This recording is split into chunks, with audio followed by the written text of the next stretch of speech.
We'll be looking at the next of our clipping algorithms. This is the last one we'll be looking at. Okay, and it's not this one I'm going to be talking about today is not actually used much in virtual rendering virtual worlds. It's actually more used in Windows systems. Bit of a history to it. Back in 81, 82, Xerox invented the mouse. So Xerox company that used to make office equipment, photocopiers and stuff like that. They had a research division, and they created a mouse. But Xerox didn't think the mouse was that useful, and so they didn't bother sort of pursuing it. Apple came in. Steve Jobs says, "Can I use that?" And they went, "Yeah, right." And so Apple created the graphical user interface. Windows nicked it. Microsoft nicked it, and so today we have three main operating systems: Windows, Mac operating system, OS 10, and Linux. They all use Windows systems. Now, so you've been using computers for a while now. You know about Windows systems. Okay, so you have a window that shows an application. In that window, you have clipping. So what we're going to be talking about today is not necessarily stuff which used in, for example, virtual worlds or computer games. This is more to do with Windows systems. Okay, so this is a Cohen-Sutherland algorithm. If I just have a look at your notes. Section 2.4, page 19. So we're sort of going back a bit from where we were Friday. Okay, another thing about all these algorithms, they're all named after people. I never remember which one's which. Okay, so it's not going to be a name memory exercise for you. It will be fairly clear if it's asked in a exam which one it is. Okay, so I'm not Cohen-Sutherland. Sutherland's got his name on a few of these, so don't worry too much about that. I never remember. Okay, so just to recap, the problem we have is essentially we have a clip region. When we're dealing with virtual worlds, this is a three-dimensional unit cube. Okay, so the clip region has 6 sides, and we're clipping polygons to that three-dimensional virtual cube. If we got Windows system, you've only got a 2D clip region. So essentially, this is the closest thing we have to a window. So imagine this clip region here is your window. We have various lines which we want to draw within our we want to represent on our window. Some are outside, some are inside, some span half inside, half outside. So this is a problem, and this is quite simple. By visual inspection, this is a simple problem. Straight away, we can see that the line joining points A to B should be drawn. Nothing needs to be done there. C to D, part inside, part outside. So what we do is we clip the point which is outside to this point here, which is the intersection between this line and this edge here. Okay. We represent the edges of the clip region by planes. Okay, so the plane has a point defined by a point and a normal vector for that plane, and we can easily calculate the intersection between the point and the plane. If we look at line E to F, okay, totally outside of our clip region, so we never bother with that. That's just rejected. G to H starts outside, goes inside, and then it carries on outside. So by visual inspection, we have to clip this point G to this point and H to that point there. IJ is very similar to EF. Never ever enters our window, our clip region, so we ignore it. The reason I've included IJ as well as EF is for this method today, this one does give us a little bit of a problem, and I'll explain about that in a minute. So that's our problem. Okay, that's what we need to overcome. You've got eyes. It's very easy to see what we need to clip, what we don't. Obviously, computers don't have eyes. They deal with numbers. So we need algorithms to actually solve this problem. And this is what we looked at on Friday. Cyrus-Beck algorithm. Essentially, it uses the intersection between a line and a plane, which you did for your assignment 2 last term. And what we do with the Cyrus-Beck algorithm is we calculate the distance between a point and the edge of the window. Okay, using this dot product. Okay, so P is a point on our window edge. N is a normal to the window edge, pointing to the center of the window. And Q is any point, doesn't matter what, any arbitrary point. This dot product gives us the distance from Q to the plane defined by P and N. Okay, very, very simple calculation, and that gives us that distance. If the distance is negative, it means that point Q is behind the window edge. It means it's outside the window. If it's equal to 0, it means Q is on the window edge. And if it's positive, it means it's in front. Okay, so the actual value of D doesn't really matter. It's more whether it's positive, negative, or 0. So what we do is we have a line, we calculate D for both endpoints of the line, and that determines whether the line needs to be clipped to that edge. If both the distances for the endpoints are positive, it doesn't need to be clipped. If they're both negative, it's just ignored because it's outside the window. If one's positive, one's negative, we need to clip. So we have a parametric equation of the clip point. Let's say A has to be clipped to A dash. Okay, so the equation is A plus T times B minus A. So A and B are your two endpoints, and T is the parameter. Okay, T is in the range 0 to 1. So when T is 0, A dash is equal to A, and when T is 1, A dash is equal to B. When T is a half, A dash is a halfway between A and B. Okay, T can be calculated once you've got your distances for both points A and B. T is quite easily calculated using that fraction there.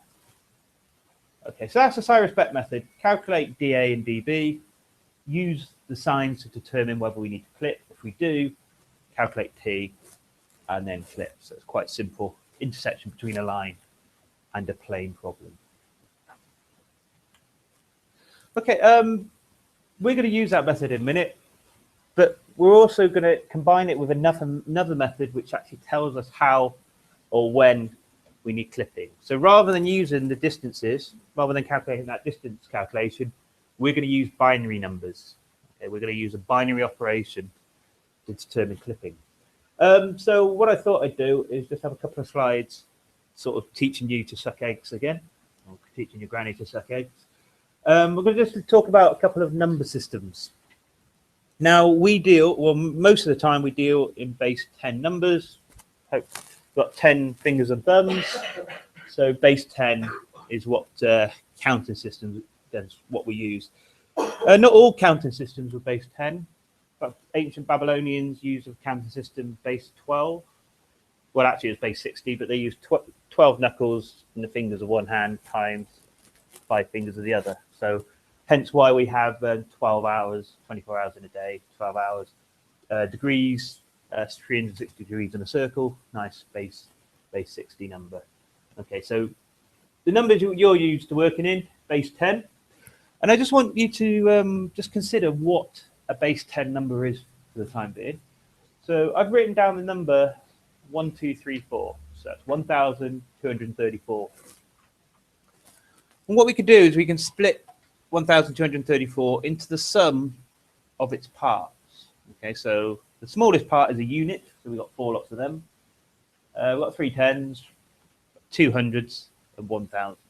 Okay, so essentially this is our shorthand.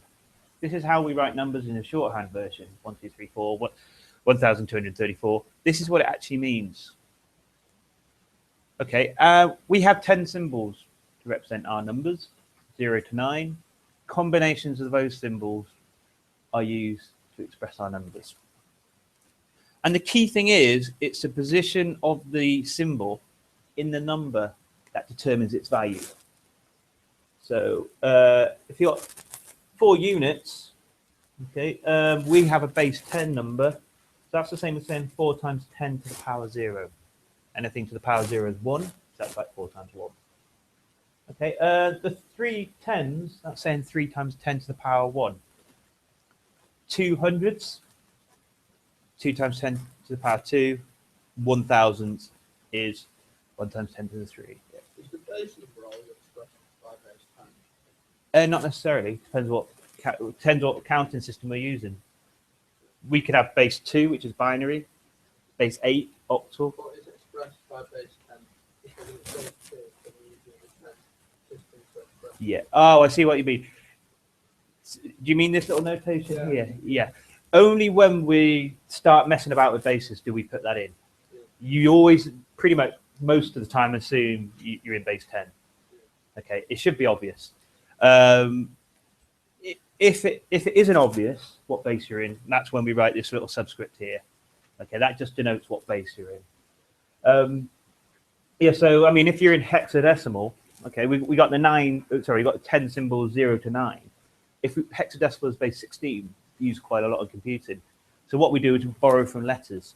We use A, B, C, D, E, F.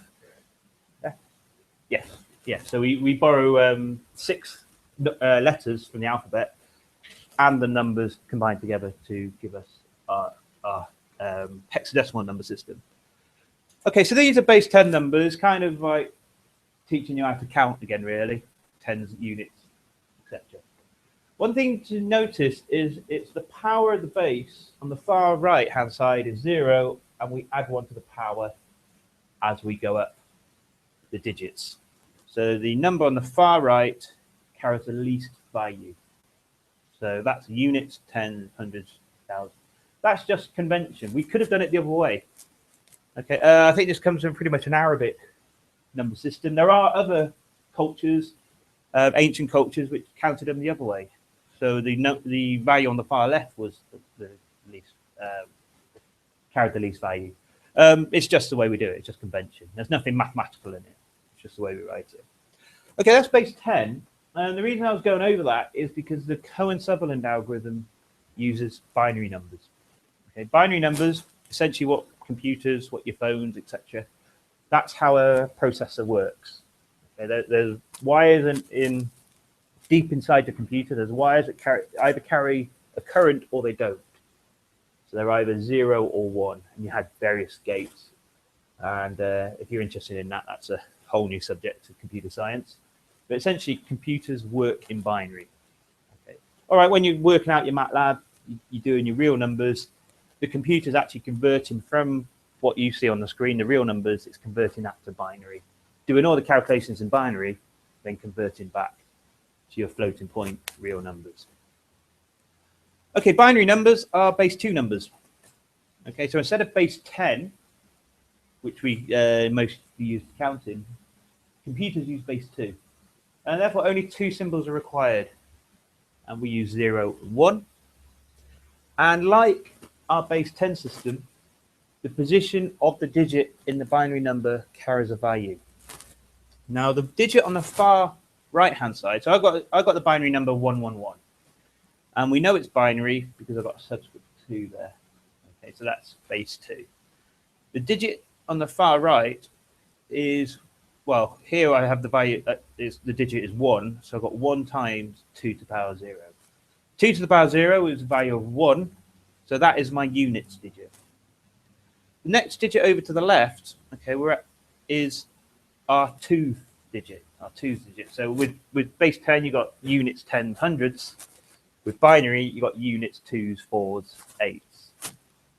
Okay, so that's going to be 1 times 2 to the power 1.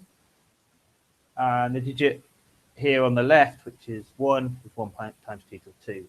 So you have units, 2's, 4's. Okay. If you wanted to convert 111 in binary to decimal, or base 10, it's 1 times 4 plus 1 times 2 plus 1 times 1, which is 7. So 111 in binary is 7 in base 10. Easy way to remember it, the value of a digit is twice that of the digit to the right. Okay, so you go, starting at the right, you go 1s, 2s, 4s, 8s, 16s, 32s, etc. Okay, that's binary numbers. Okay, and this method uses binary operations. Okay, so now I'm going to start talking about this Cohen-Sutherland algorithm. Okay, what we have here is this is our clip window. This, what we have here is this is our clip window. Imagine this is your window on your Microsoft Windows or Linux operating system. That's your window. We give, depending on where we are relative to that window, we're going to assign what we call a bit code, a 4-digit bit code, which is a binary number. Any point within our window has got a binary 4-digit bit code of 0000. And so we've got the region within the window, and we've got 8 surrounding regions. Okay, so all of these surrounding regions have a unique bit code. Okay, these aren't randomly assigned. Okay, they're assigned dependent on where you are relative to the window. Okay, and the assignment is done using this. Okay, so you take a point. It's got X and Y coordinates. First thing you do is for the first digit, you check against Y max. Now, Y max is this top left-hand coordinate here. So this has coordinates X max, Y max, and this bottom left has coordinates X min, Y min. So if you take your point, if your Y coordinate of your point is bigger than this Y coordinate here, you put a 1 in the first digit. So if you notice these 3 regions at the top, their first digits are all 1s. So this one, this has a 1 here, this has a 1, and there's a 1.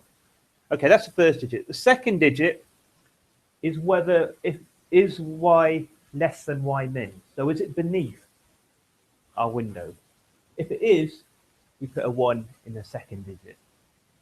So notice we can't have two regions. We can't have a region with 1 1 as its first 2 digits in the bit code. So the first one is whether it's above the window. The second digit is whether it's below. The third digit is whether it's to the right of the window. So is your X coordinate greater than X max? If it is, we put a 1 in the third digit, and fourth one is it to the left? Okay, so top, bottom, right, left. That's the order. So that's where the bit codes are assigned. Notice if it's within your window, you got all zeros. That's what you want. You want your points, well, your lines which you draw to have endpoints with bit codes of zeros, because that means we don't have to click. If one of them has got a bit code, if one of your endpoints to your line has got a bit code where there is one of the digits is 1, that means we've got a problem. Okay, this method uses bitwise operations. Three operations that uses equality, bitwise and bitwise OR. Equality just means each of the digit is equal to its corresponding digit. So you take 2 bit codes, all of the digits have to be the same in order for them to be equal. Okay, dead easy. Bitwise AND, what we do here is we use the logical AND on each bit at a time. By the way, a bit is a single digit in a binary number. So bitwise AND, denoted by this chevron, this wedge type symbol. Okay, if I wanted to check I wanted to evaluate what the bitwise AND between 2 binary numbers, what I do is I take the first digit, so that's a 1, and that's a 1. Logical AND, both have to be 1s in order for it to give a 1. Okay, so the first 2 are both 1s, so I have a 1 there. Second 2, I've got a 0 and a 1. Well, they aren't both 1s, so therefore that's 0. Then I got a 1 and a 0. Again, both of them aren't 1s, so I get a 0. And on the fourth digit, I have a 0 and a 0. So therefore, that's 0. So if I calculate the bitwise AND of those 2 numbers, I get 1 0 0 0. And what about this one? If I compare each bit at a time, you can see there's no digits where both of them are 1s. So therefore, bitwise AND gives me all the zeros. Bitwise OR is the same, except you have OR. Remember, the result of the logical OR is if one of them is 1 or the other is 1, you have a 1. Else, you have a 0. Okay, so it's sort of like you did logic last year, did you? None of this is any of this sort of notation with the and or new to you. You've done it. Okay. Right. With that in mind, this is the algorithm. Again, I'm showing it in quite a formal way here. It's not easy actually reading this and sort of trying getting it right in your own mind what's happening. Okay, but I want to start introducing the idea of formal algorithm notation. Okay, so this is the algorithm. We require A and B, which is the start and end points of our line. And we also require the bottom left and top right coordinates of our window. Okay, so if we've got those, x min, y min, x max, y max, and we've got the line A to B. What we first do is we calculate what is the bit code of A and B. And that's doing this thing here. Okay, so we know what the coordinates of A and B are. We calculate their bit code using this. Now here comes a neat bit. All of this uses bitwise operations. Okay, so the first thing we do is while the bit code of A or the bit code of B is non-zero. Now the reason why we say is it's non-zero, if bit code A or bit code B was 0, that means both of the A and B have bit codes of 0. Both of them are already inside our window. We don't need to clip. So if that's the case, if A and B are both 0s, we just return A and B and quit. We've done it. If that's not the case, that means we have to do some form of clipping. Then we check whether A and B is not equal to 0. Because if it is, then that means we have a situation like this. Okay. So this situation with E and F, that means the bit code of E and the bit code of F is non-zero. So that means we never have to clip, we just ignore it. So if that is the case, we do not draw line A and B and we just quit. Okay, well, if that isn't the case, we have to do some form of clipping. If it's A that's non-zero, if we're into this section of the algorithm, it means either A or B or both of them have non-zero bit codes. If A is non-zero, that means we need to clip A. And what we do, we might have to clip A to a couple of edges. We only take it one edge at a time, one edge of the window at a time. So clip A to a window edge corresponding to the first non-zero element in A, or bit code of A. If B is also non-zero, again, we clip B, doing the same thing. And then we go around again. Okay, if we've changed A and B, we calculate their bit codes and then check whether we need to clip again. We might have to, or it might mean we do not draw line AB, or it means we need to clip again. And we keep going around until bit code of A or the bit code of B is equal to 0, then we quit. Now the beauty of this method is bitwise arithmetic in computing is lightning fast. It doesn't have to do any conversion between real numbers using addition, multiplication, division, square root operations, which the other methods do use. Okay, so this is actually lightning fast, which is why it's used in Windows systems. Okay, that's quite difficult to really sort of get your head around looking at the algorithm. So I've got a worked example here. This is our standard. You've seen this diagram quite often. Okay, so let's have a look. Right, so first thing we're going to do is look at line A to B. Okay, if we calculate the bit code of A, it lies within the window, so it's going to be all 0s. If we calculate the bit code of B, again, all 0s. Test bit code A or bit code B. Okay, that's going to be all 0s. So therefore, we draw line A to B, don't need to do anything more. It's worked. What about C to D? Now C is within our window, so it has all bit code of 0s. The D is above. So it's in the regions directly above the window. So we have 1, 0, 0, 0. Okay, so if we do a bit code C or bit code D, we get 1, 0, 0, 0. So we have to do something. If this was 0, we wouldn't have to do anything, but because it's non-zero, we have to do it. Then we check whether we need to reject C to D. C and D are all the zeros, so that means we have to do something. We can't reject it. And we look at the bit codes. C is fine. It's D that's the problem.